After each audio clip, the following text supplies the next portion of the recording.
Depois de 28 anos, meu pai apareceu querendo fazer parte da minha vida e exigindo respeito, carinho, amor, afeto. Enfim, fazer parte da minha vida. Então senta que lá vem história. Minha mãe e meu pai nunca tiveram um relacionamento, digamos, fixo ou sério. Foi uma coisa casual de uma noite. Eles foram apresentados por uma amiga da minha mãe. E aí, nessa noite, pã, eu aconteci. Minha mãe descobriu a gravidez aos 18 anos. Quando ela contou pro meu pai, eles se acertaram e ficou combinado que eles não iriam casar, até porque não era o intuito nem de um nem de outro, entendeu? Eles não iriam tentar formar uma família, mas ficou acordado que ele ia cumprir suas obrigações. Minha mãe sempre foi muito guerreira. Ela trabalhou do início ao fim da gestação. O meu pai, até onde eu sei, ele ajudava. Só que daquela maneira, sabe? Do jeito que ele achava que tava bom pra ele. Então acabava que ficava mais mesmo pras costas da minha mãe. Até que eu nasci. E quando eu nasci com alguns problemas de saúde. Eu não mamei no peito. E até onde eu sei, o meu pai, ele ajudava. Ele aparecia lá com caixas de leite, com fralda, com medicações. Mas eu não tenho essas lembranças, até porque eu era bebê. E conforme eu fui crescendo, essa ajuda foi caindo drasticamente. E, consequentemente, a presença dele na minha vida também. Nesse meio tempo, quando eu terei mais ou menos 1 aninho de idade, a minha mãe sempre trabalhando pra me sustentar. Ela teve que sair do estado. A gente é no Maranhão, então ela teve que sair do estado atrás de melhoras, como muitos nordestinos, né? Ela migrou para outras regiões do país para conseguir tentar me sustentar, me dar o do bom e do melhor. E meus cuidados ficou sob a responsabilidade da minha avó materna, para ficar bem claro. Meu pai, eu não tenho lembranças felizes com ele. A partir do momento que eu comecei a criar memórias, as memórias que eu tenho com meu pai é sempre ele chegando bêbado para vir me visitar, de 3 em 3 meses. Eu lembro que passava um período muito grande para ele voltar e ele sempre vinha numa bicicletinha caindo de bêbado, sabe? E eu ficava com muito medo. Então, quando eu via ele, eu corria pra me esconder, me escondia debaixo de cama. Naquela época era privadas, né, que tinha no quintal, e aí eu ia pra dentro da privada pra me esconder, e minha avó puxava pela minha mão, e aquilo me traumatizou de um tanto, sabe? Eu tinha tanto medo daquele homem. Então, a referência de pai que eu tive na minha infância foi essa, traumatizada pela imagem daquele homem, que vinha de tempos em tempos, morto de bêbado me ver, sabe? Isso pra uma criança é muito traumático. E enquanto isso, né, depois de um tempo, meu pai casou, constituiu família e teve mais 5 filhos. Mas ele sempre foi um homem meio que entregue no vício da bebida. Eu também sempre entendi o lado da minha mãe, eu nunca julguei ela por ela nunca estar do meu lado, eu sempre tive a consciência, mesmo pequena, que ela não estava ali do meu lado, não era por uma questão de escolha, e sim pra tentar fazer o possível pra me dar tudo que uma criança precisa, sabe, de qualidade de vida. Mas o lado do meu pai, eu nunca consegui entender. Eu nunca entendi porque ele nunca estava do meu lado quando eu precisava, eu nunca entendi porque ele sempre estava naquele estado bêbado, eu nunca entendi porque ele não ia me ver, eu nunca entendi porque ele criava 5 filhos e não me criava, não fazia questão de me visitar, mesmo morando num bairro do lado, sabe? Eu nunca entendi o lado dele, eu acho que eu nunca vou entender. Eu também nunca entendi o fato dele não estar lá me protegendo quando eu mais precisei que ele me protegesse. Então, desde criança, eu tive uma imagem muito traumática com a figura do homem em si, tanto na convivência que eu não tinha com meu pai, como com pessoas que me cercavam, com pessoas que me cercou e que me fez muito mal na minha infância. Então, eu peguei essas 2 figuras de homens que eu tive na minha infância, eu acho que eu juntei em uma só, eu não sei muito bem, até hoje eu não entendo. Muitas das coisas eu acho que minha mente bloqueou, apagou mesmo pra me autopreservar, entendeu? Mas eu cresci com uma aversão ao homem em si. Tanto é que eu passei um bom tempo acreditando que eu nunca iria conseguir casar. Enfim, quando eu completei 8 anos de idade, a minha mãe estava no Mato Grosso e lá ela se casou e ela teve a oportunidade de parar de trabalhar e de virar uma dona de casa, né? Então lá ela constituiu uma família, ela tinha uma casa, ela tinha uma estrutura para poder me pegar de volta e me criar. Então, aos 8 anos de idade, eu fui pro Mato Grosso morar com minha mãe e com meu padrasto, mas quando chegou lá não foi nada fácil, porque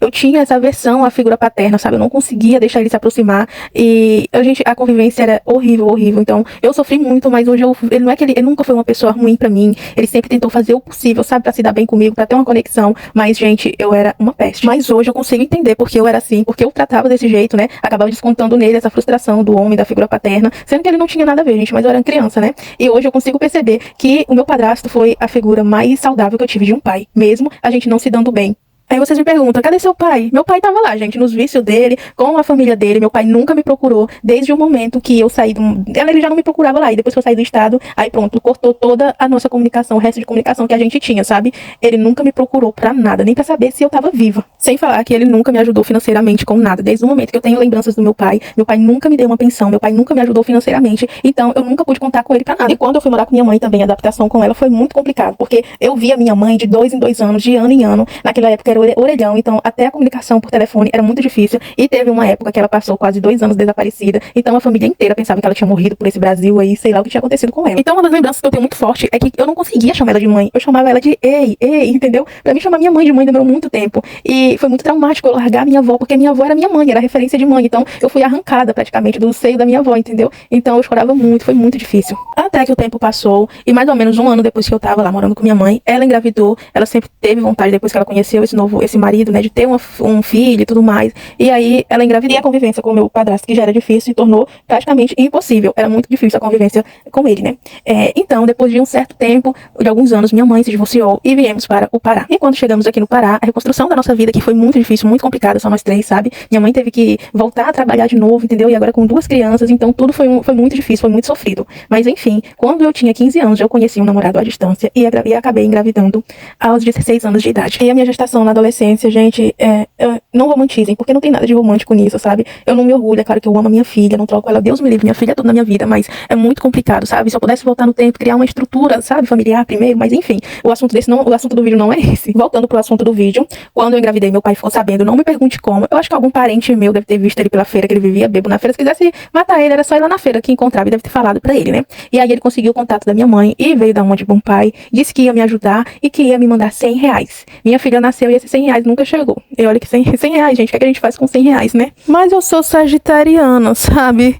E, enfim, meu coração eu tava, o que vale é a intenção, sabe? Já dá pra comprar uns 4 pacotes de fralda, né? Naquela época um pacote de fralda era R$25. Mas então, o homem sumiu de novo, gente, e eu passei muitos e muitos anos sem ter contato nenhum com ele, sabe? E agora, depois de muitos e muitos anos, hoje minha filha já tá com 10 anos. Aí ele conseguiu o meu contato e tá tentando uma reaproximação comigo, gente, sabe? Mas é muito difícil pra mim, eu tento ser educada, eu sou um tipo de pessoa que eu não gosto de destratar ninguém, mas eu não tenho aquele carinho, aquele afeto, aquele amor, sabe? E ele fica me cobrando, me forçando, entendeu? Ai, me perdoa, pedindo perdão e tudo mais. Aí ele fala, ai, eu não sou uma das piores pessoas do mundo, não sei o quê. Eu já falei pra ele, olha, eu não tenho nada que te perdoar, sabe? Se eu tinha rancor, tinha mágoa, mas conforme eu fui envelhecendo, amadurecendo, sabe? Tudo isso também já passou, pra mim tanto faz como tanto fez, sabe? Já cicatrizou, mas não é por, tipo assim, na minha cabeça, o fato de eu perdoar não quer dizer que eu tenho que conviver com a pessoa, que eu tenho que criar uma afinidade, forçar algo que não existe. Ainda junto o fato de quando ele tá em recaída com a bebida, ele fica me ligando, me cobrando, me forçando, sabe? Forçando aquela coisa. E eu recentemente ele queria vir na minha casa e eu não aceitei. E ele disse que se sente muito ofendido e tudo mais, sabe? Foi aquele teatro, aquele drama.